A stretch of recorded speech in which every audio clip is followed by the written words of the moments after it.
51 JCB वरून ते प्रत्येक फूल माझ्यावर पडत होतं ते सगळं तुमच्या सगळ्यांमुळे आहे. 10 वर्ष विरोधी पक्षाचा आमदार म्हणून काम केलं आणि तेव्हा तुमच्यासारख्या प्रत्येक कार्यकर्त्याने जी मला साथ दिली, जी मला ताकद दिली, माझा आमदार उद्या मंत्री बनेल का, माझा आमदार उद्या सत्तेत जाईल का, परत आपण सगळेजण सत्ताधारी होऊ का, या कुठल्याच बाबतीचा विचार न करता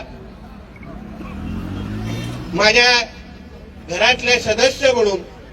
तुम्ही सगळ्या जणांनी मला या आव्हानात्मक काळामध्ये माझी साथ दिली. असंख्य या 10 वर्षाच्या कालावधीमध्ये आंदोलनं केली, कधी कधी जेलमध्ये पण जायला लागलं, पण तुमच्यासारख्या असंख्य कार्यकर्त्यांनी कधीही माझी साथ सोडली नाही, मला ताकद दिली, माझ्या बरोबर उभं राहिला, माझी विचारपूस केली